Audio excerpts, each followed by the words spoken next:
من الشيطان الرجيم بسم الله الرحمن الرحيم الحمد لله رب العالمين الرحمن الرحيم مالك يوم الدين إياك نعبد وإياك نستعين واهدنا الصراط المستقيم صراط الذين أنعمت عليهم غير المغضوب عليهم ولا الضالين آمين اللهم صل على سيدنا محمد وعلى آل سيدنا محمد كما صليت على سيدنا إبراهيم وعلى آل سيدنا إبراهيم وبارك على سيدنا محمد وعلى آل سيدنا محمد كما باركت على سيدنا إبراهيم وعلى آل سيدنا إبراهيم العالمين إنك حميد مجيد. Je vais lire uniquement en français, parce que j'ai lu le texte en arabe avant. C'est un peu compliqué, la question de l'amour d'Allah Azza wa Jal. C'est pas facile un peu de comprendre ça. Donc, Allah, on a dit, il n'aime en somme que lui-même. On a vu ça. En réalité, il s'aime à travers nous. Donc, il n'aime en somme que lui-même. Les paroles exprimant son amour pour ses serviteurs doivent donc être interprétées. Lorsqu'il dit « et il aime ses serviteurs », on doit voir, c'est métaphorique. Il n'est pas réel, ça. Allah, il s'aime à travers nous. Lorsqu'il dit « j'aime Allah », c'est Allah qui s'aime. C'est compliqué, j'ai dit, c'est pas facile.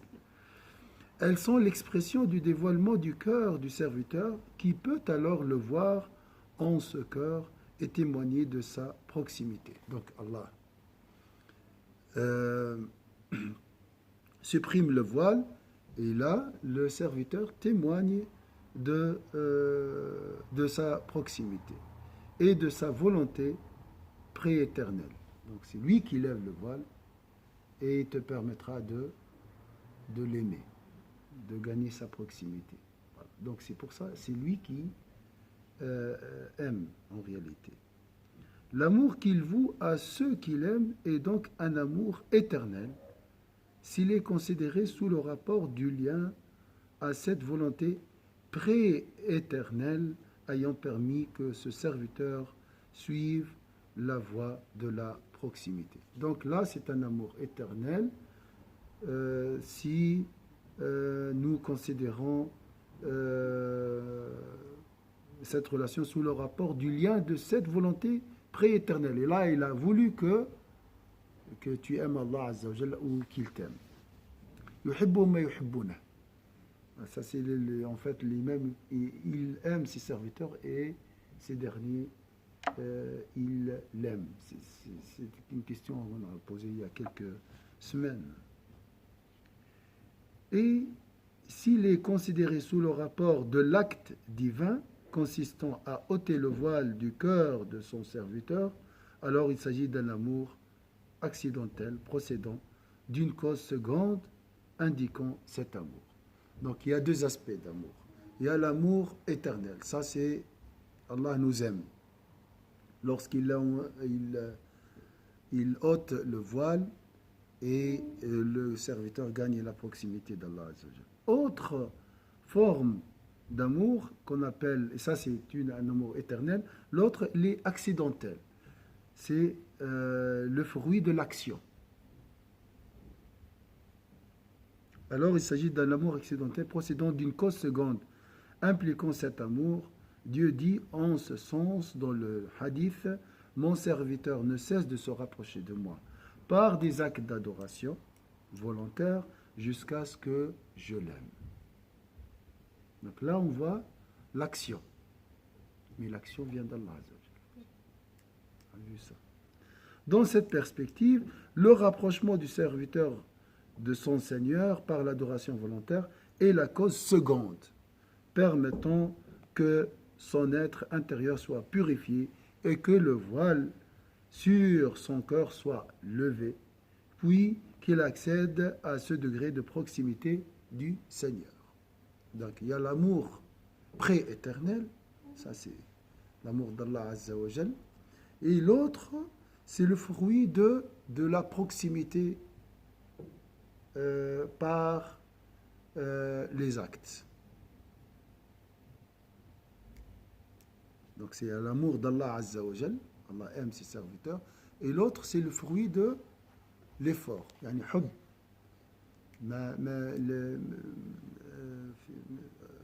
أبدي من الأزل وحب آخر بجهد الإنسان كلما تقرب إلى الله بالأعمال الصالحة.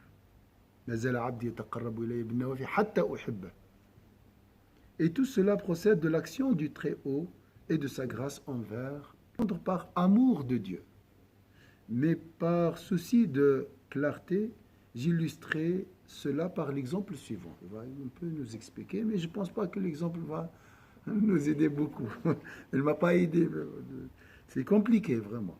Un roi peut très bien accorder une grande proximité à son serviteur. Il peut lui permettre de demeurer en sa présence parce qu'il l'affectionne. Est-ce que c'est clair ici? Donc, il a besoin, un roi, il a besoin de quelqu'un, donc il le rapproche. Ce qui lui permet de bénéficier de son aide, hein, de trouver soulagement de sa présence, de consulter son avis ou de lui demander de préparer à manger ou boire. Donc là, il y a un intérêt. Entre le roi et le serviteur, il a besoin de lui, donc il l'invite chez lui. D'accord? On dira dans ce cas, le roi aime ce serviteur. Mais quand même, c'est un amour par intérêt. D'accord? C'est-à-dire qu'il incline pour lui parce que ses actions correspondent à son attente. D'accord? Le roi, qu'est-ce qu'il fait? Il incline à son serviteur. Pourquoi? Parce qu'il y a une correspondance, il y a un intérêt. Il se peut aussi qu'un roi accorde cette proximité et ce droit de siège à un serviteur, non pour un besoin ou un service quelconque, mais parce que le serviteur possède en lui-même des qualités louables et des vertus admirables de le rendant digne de la présence du roi. Bien que celui-ci puisse parfaitement se passer de lui. Il n'a pas besoin de lui, mais il est gentil, Lorsque le roi lève le voile entre lui, donc il lui donne la permission d'entrer chez lui et le serviteur, on dit que le roi l'aime. Mais là, c'est un amour désintéressé. Il n'y a pas d'intérêt. Ça va? Et lorsque le serviteur acquiert par ses vertus cette dignité, lui valant le lever de voile, on dit qu'il s'est fait aimer du roi. D'accord? Alors pour vous, c'est quoi l'amour de Dieu? C'est le premier cas ou le deuxième? C'est le deuxième. Le deuxième. Or, l'amour de Dieu pour son serviteur doit être compris selon le second sens, non selon le premier. Mais cette illustration est valable dans la mesure où tu ne t'imagines pas que Dieu est affecté par un quelconque changement lorsque le serviteur accède à sa proximité.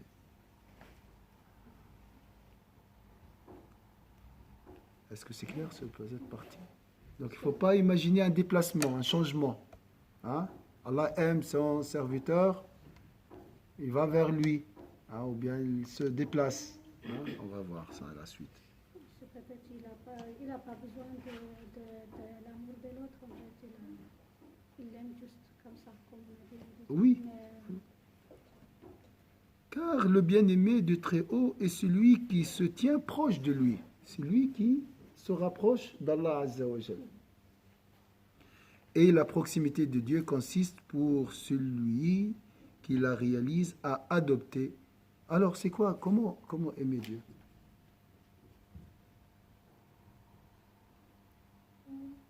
Adopter quoi? Comment aimer Dieu? Oui, pour aimer Dieu, pour gagner la proximité de Dieu, qu'est-ce qu'on doit faire? Bon, après ce qu'on a vu, le premier, il faut faire de bons... Mais les adorations, Allah n'a pas besoin. Il n'a pas besoin, oui, c'est ça.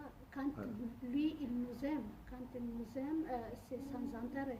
Mais nous, on a besoin de l'intérêt pour l'approcher. Et pour se rapprocher de Dieu, on doit adorer Dieu. Donc la finalité de l'adoration, c'est quoi? Aimer. Aimer, ça veut dire... Et pour aimer, on doit enlever quelque chose. On ne peut pas aimer et haïr en même temps, par exemple. Je ne peux pas aimer quelqu'un et le haïr en même temps. Je dois tout d'abord supprimer la haine pour aimer. Donc, l'objectif de l'adoration, c'est quoi? La purification. C'est ça l'effort. L'effort, c'est le nettoyage. On dit, يعني الإنسان لما يعبد الله لماذا؟ وما زال عبدي يتقرب إلي بالنوافل.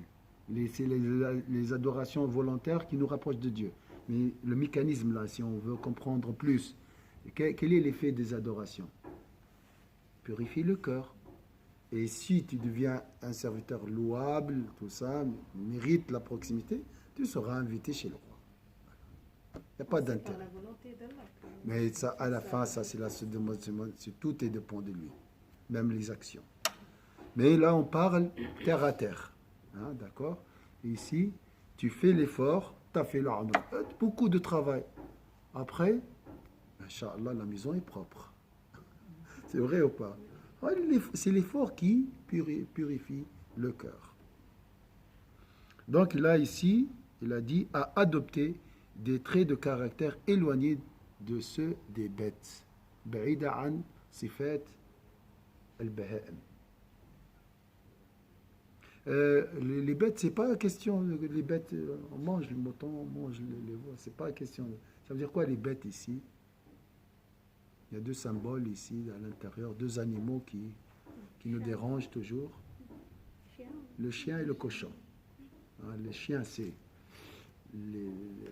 la nature des fauves, c'est l'agression, la colère, l'orgueil, la suprématie. Moi, je suis le meilleur, je suis le chef de la tribu, tout ça, ça. Et l'autre, le cochon, c'est les désirs, manger, désirs sexuels, tout ça. Donc, tu ne peux pas avoir ces deux chiens. Avec ces deux chiens, tu ne peux pas gagner la proximité de Dieu. Ça, c'est des freins, ça. D'accord? Alors ici, l'adoration de Dieu nous éloigne, se réveiller à 5 heures du matin. C'est contre le cochon, ça, directement. Le cochon, il veut dormir. Jusqu'à 10 heures. Hein, se retenir, ça nous éloigne du chien. Hein, c'est la patience, tout ça. Là, vous êtes là depuis 2 heures. C'est la patience, ça prend de la patience. Arriver à maîtriser sa colère, ça demande du travail. Le jeûne, par exemple, là, vous êtes beaucoup dans les deux sens, dans la colère et ainsi de suite. Donc, les adorations nous éloignent des caractères des bêtes. Alors ici, il va détailler un peu, à adopter des traits de caractère éloignés de ceux des bêtes, des fauves et des démons. Et à se revêtir, donc voilà, ça c'est la purification, c'est la première phase. La deuxième phase, c'est quoi? J'ai enlevé un habit pour porter, j'ai ôté un habit pour porter, alaykoum salam wa rahmatullahi wa barakatuh, pour porter un autre. C'est quoi? J'ai ôté l'animalité pour porter la nature angélique. C'est comme ça la logique. Et avec ces habits jolis, je mérite gagner la proximité du roi. Je rentre avec des habits déchirés ou sales, ça ne se fait pas. Voilà, c'est pour ça l'adoration d'Allah est très, très importante. Mais il ne faut pas oublier, maintenant il y a une autre philosophie. C'est ça la philosophie de l'effort, c'est bien. Mais adore Allah par gratitude. Tu dis pour dire merci à Allah. Je suis là pour dire merci à Allah. Il m'a donné l'intelligence. Je vais utiliser cette intelligence pour regarder un match. Une fois, ça va. Mais j'essaie de l'utiliser dans l'adoration d'Allah. Ça aussi, c'est très, très, très vif. Je pense que la gratitude a plus d'effet que la patience. Il y a une divergence. Est-ce que c'est quoi le mieux? La patience ou la gratitude? Les compagnons des prophètes, ça c'est normal, il a dit Allah nous a éprouvés par les difficultés avant. Allah abtalana Bishidda. Fasabarna. On a patienté. Après, Allah nous a éprouvés par l'aisance. Ils étaient riches, les compagnons. Falam nasbar. Donc là, on n'était pas patient. C'est vrai ou pas? Dans la patience, dans la difficulté, tu es patiente. Tu n'as pas le choix déjà. Ouais.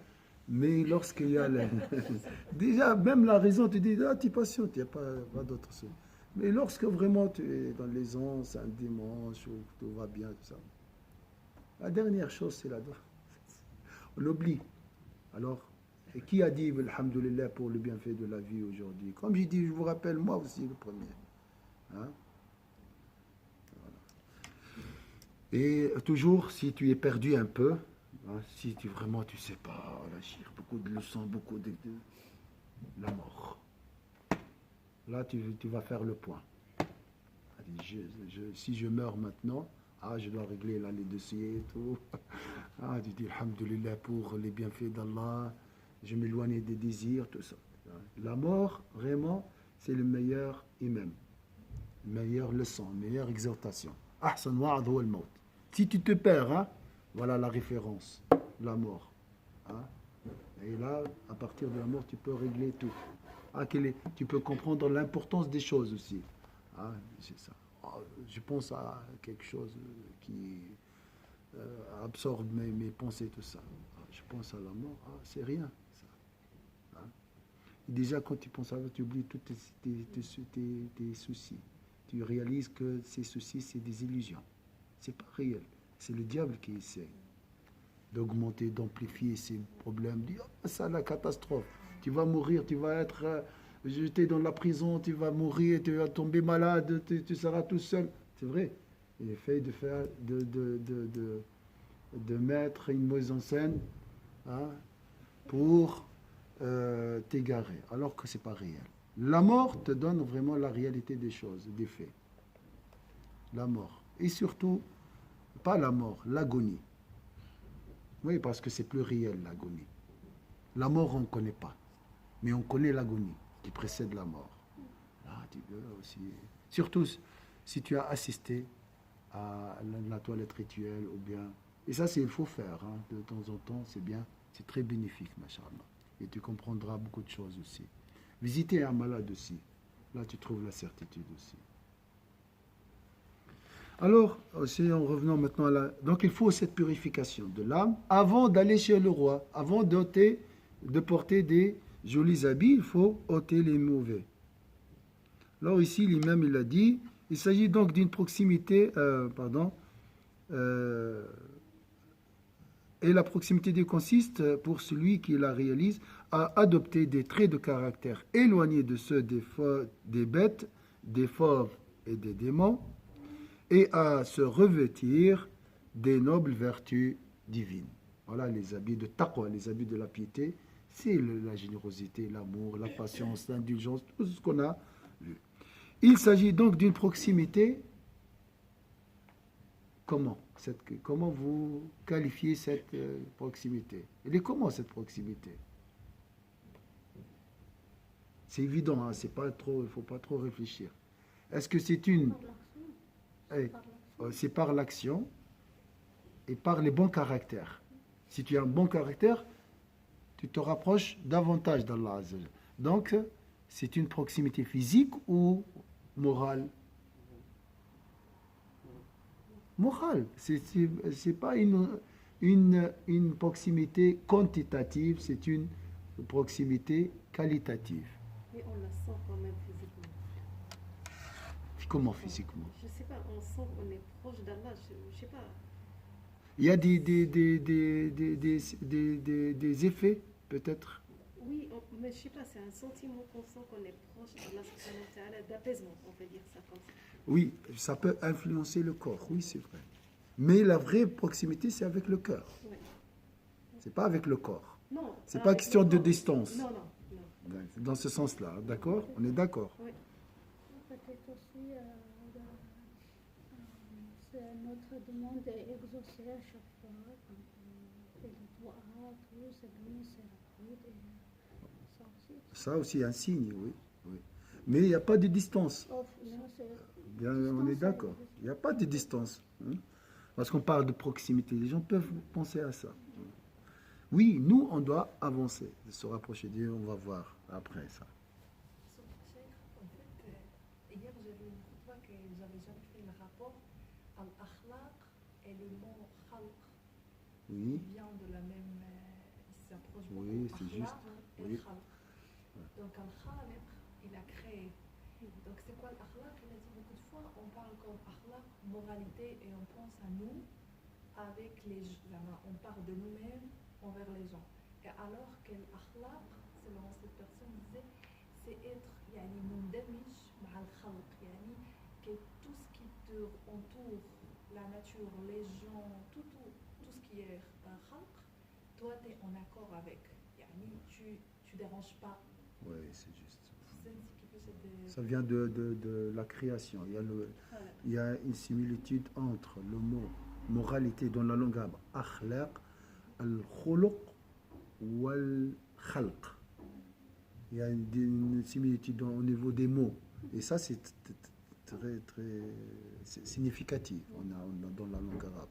Alors, celui qui a un bon comportement, il vit en accord avec les créatures.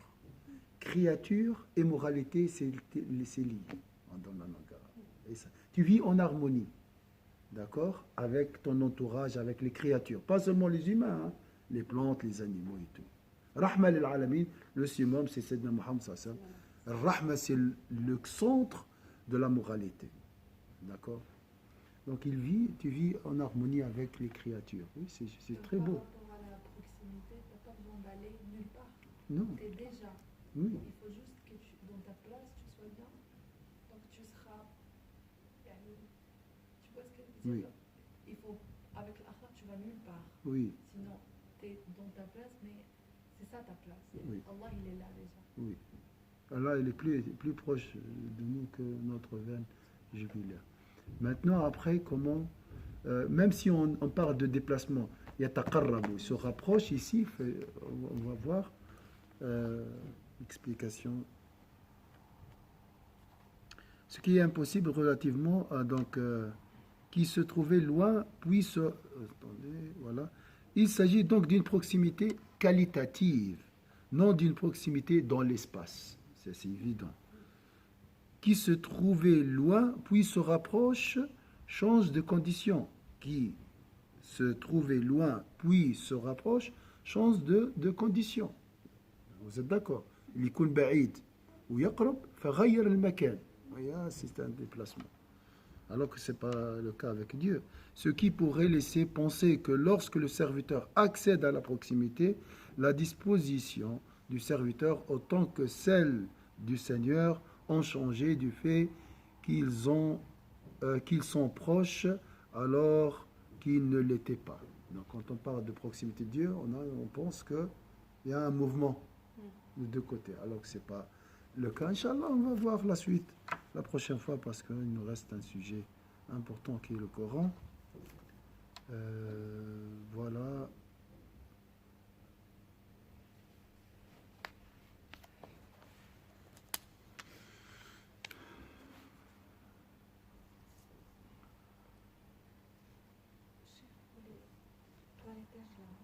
Oui.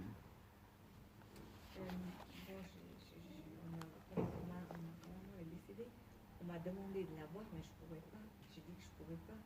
Mais maintenant, voilà, ça fait quand même longtemps, je sais qu'avec ma maman, la question ne se poserait pas, mais comment je me sentirais si je sais qu'il y a une chaîne, des sœurs qui font des toilettages là-bas. Si tu veux le faire, il y a la sœur Warda, responsable de ça. Nous avons un comité de toilettes rituelles pour les sœurs, on ne sait jamais si vous voulez. Essayez, hein, il n'y a pas de problème. Si tu peux pas, tu peux pas. Il y a des gens qui ne peuvent pas. Hein. C'est pas, vous n'êtes pas obligé. Mais ça aide beaucoup à se rappeler de cette réalité, de la certitude. La mort est une certitude. Ce qui est après la mort est une certitude. La mort est une certitude. Ce qui est avant la mort, c'est des illusions. C'est simple. Mais il faut toucher. Il faut vivre la mort. C'est réel. Là, c'est la mort. quand on va au cimetière, Rien c'est n'est- pas pareil que Ça aide quand même, ça aide là aussi la cimetière. Ton regard change après les funérailles. Si vous- Essaye. Toujours il y a un changement. Des fois petit, des fois grand. Mais ça change. La toilette, la prière sur le défunt, tout, ça aide beaucoup. Parler de la mort. C'est pour ça que j'imagine, je vais, Inch'Allah, de temps en temps vous parler de notre avenir. Parce qu'on parle toujours préparer sa retraite. Hein, on dit la retraite.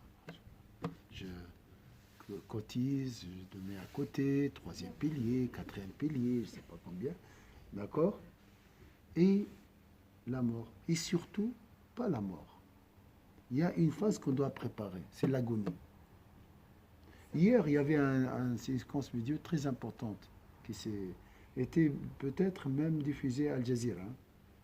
Un homme qui était en train de prêcher pendant un mariage. Prêcher, donner un petit discours. Un homme normal. Et subhanallah, il a parlé du prophète, il a parlé du mariage. À un moment, il a mis la main sur son cœur comme ça. Il a dit la ilaha illallah. Devant tout le monde. Hein.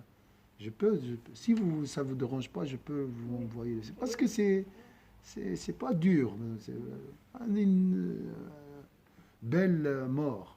Et là, il a donné l'âme. C'était où ça? C'est un Palestinien qui vivait au Koweït.